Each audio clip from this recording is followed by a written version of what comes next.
Before the world had shape, before angels had names, before light had permission to exist, there was silence. Not peace, not rest. A silence so ancient it pressed against existence itself. This story begins before Genesis and ends beneath the foundations of the earth. Scripture tells us the earth was formless and void, and darkness covered the deep. But it never says the darkness was empty. Ancient readers noticed this. They believed the deep was waiting, not in chaos, but in awareness. Because where God has not yet spoken, something else may already be listening.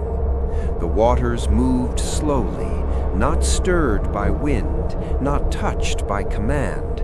They waited, and above them the Spirit hovered. But beneath the surface something remained. Not an angel, not a demon.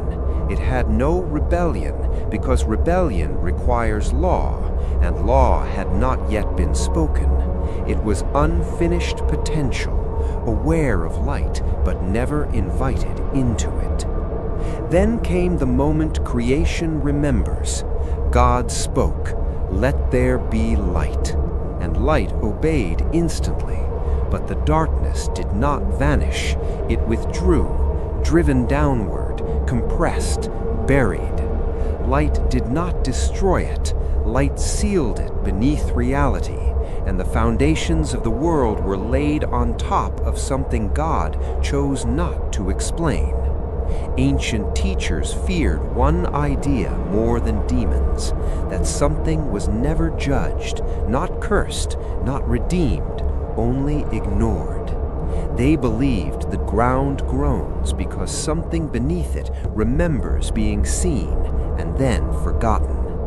That is why fear exists without a cause, why evil appears without instruction, why shadows feel older than the night. Scripture says creation will tremble at the end of days, not because of what rises, but because of what was buried and never named. The final judgment does not awaken monsters, it reveals absences.